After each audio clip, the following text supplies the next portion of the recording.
ஏய், ஆளு பார்க்க செம்ம டக்கரா இருக்காடா. என்னால மனசை கண்ட்ரோல் பண்ண முடியலடா. முதல்ல அவ ட்ரெஸ் கழட்டுறா. மச்சான், எனக்கு பயமா இருக்குடா. நான் கழட்ட மாட்டேன்டா. டேய், நான் இருக்கும்போது நீ ஏன் பயப்படுற? தைரியமா வந்து கழட்டுறா. வேணாம் மச்சான், சொன்னா கேளு. சீலாவோட ஃப்ரெண்டு பிரச்சனை ஆயிட போதுடா. ஏன்டா இப்படி தொடர் நடிகையா இருக்க? எந்த பிரச்சனையும் வராது. இங்க நம்மளை தவிர வேற யாரும் இல்ல. அவளும் போதையில தூங்கிட்டு இருக்கா.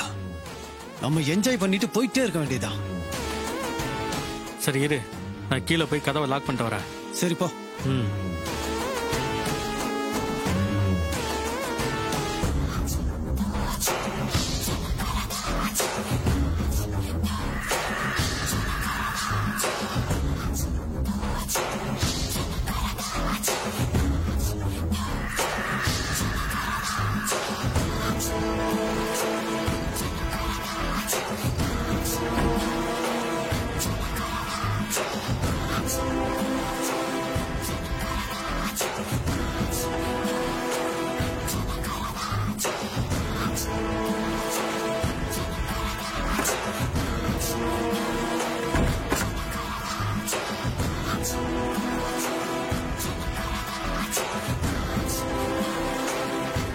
ஏய், கதவை நல்லா லாக் பண்ணிட்டியா?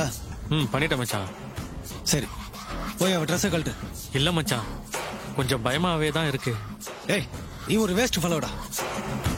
நீ அப்படியே இரு, நானே பாத்துக்கிறேன்.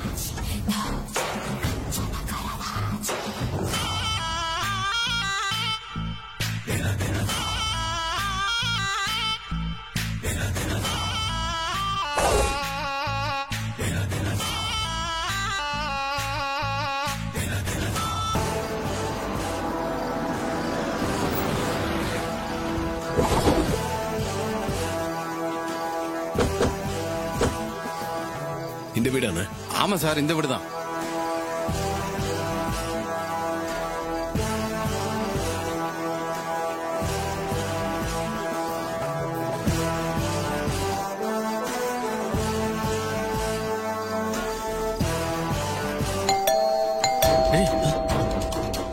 காலிங் பெல் சவுண்ட் கேக்குதுடா. ஆமாடா.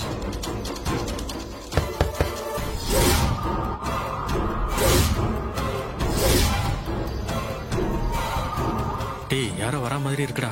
என்ன பண்ணலாம்?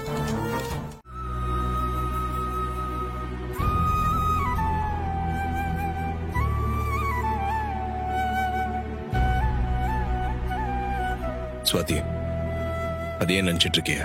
ஆமா மாமா, அந்த அதிர்ச்சியில இருந்து இன்னும் என்னால வெளியே வர முடியல. நீங்க வரலைன்னா என்ன ஆகிருக்கும்? அந்த பிரச்சனை தான் முடிஞ்சிருச்சுல, அப்புறம் அதே போட்டு யோசிச்சுட்டு இருக்க. நாளைக்கு உனக்கு காம்படிஷன் ஃபைனல்ஸ் இருக்கு, அதுல மட்டும் கான்சென்ட்ரேட் பண்ணு.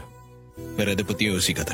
நீங்க சொல்றது சரிதான் மாமா, ஆனா டக்குன்னு அதுல இருந்து வெளியே வர முடியல.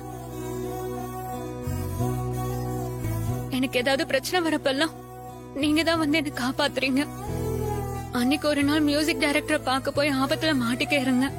அப்ப நீங்க தான் வந்து காப்பாத்துனீங்க. இன்னைக்கும் நீங்க தான் வந்து காப்பாத்துனீங்க. ரொம்ப நன்றி மாமா. ஸ்வாதி, எதுக்கு பழசியே பேசிட்டு இருக்க? நான் கொஞ்ச நேரத்துல திரும்பி வந்துடலாம் தான் ஷீலாவை பார்க்க போனேன். ஆனா அங்க என்னென்னமோ நடந்து போச்சு. உங்க 2 பேர் பேச்சையும் மீறி நாங்க போனது தப்புதான் மாமா. என்ன மன்னிச்சிருங்க மாமா. ஸ்வாதி, திரும்ப திரும்ப நடந்ததையே பேசிட்டு இருக்காத. நீ நல்லா தூங்கி ரெஸ்ட் எடு. காலையில சீக்கிரமா எந்திரிச்சு பிராக்டிஸ் பண்ணு. இந்த காம்படிஷன்ல நீ தான் வின் பண்ணணும், அதை மட்டும் மனசுல வச்சுக்க. சரி மாமா, இனிமே அதை பத்தி நினைக்க மாட்டேன். சரி, நீ கொஞ்சம் படுத்து தூங்க, நான் வந்துறேன். ராஜா. என்ன? ஸ்வாதி இங்க நடந்ததை நினைச்சு பயத்துல இருக்கா. நல்லவேளை தப்பா எதுவும் நடக்கல.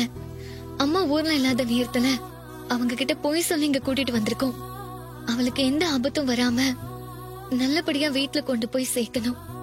அது வரைக்கும் நம்ம நிம்மதியா இருக்க முடியாது. அங்க நடந்ததை பத்தி அவகிட்ட எதுவும் பேசிட்டு இருக்காத. அவ கான்பிடன்ஸை பூஸ்ட் பண்ற மாதிரி பேசிட்டு. சின்ன பொண்ணுல கொஞ்சம் கொஞ்சமா தான் அவளை வெளியே கொண்டு வரணும். நைட்டு அவ கூடவே இருந்து அவளை பாத்துக்க. சரி. காலையில கொஞ்சம் சீக்கிரமா எந்திரிச்சு அவளை பிராக்டிஸ் பண்ண சொல்லு. அப்பதான் காம்படிஷன்ல போய் அவன் நல்லா பாட முடியும். நான் பாத்துக்கிறேன், நீ கவலைப்படாத.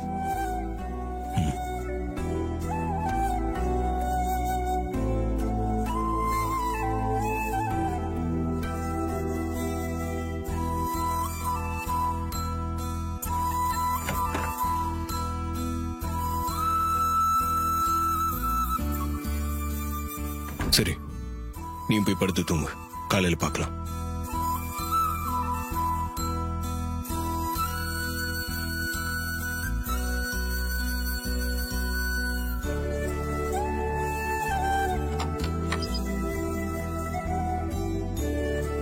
ஏன் உள்ள போகாம அங்கேயே நின்னுட்டு இருக்க?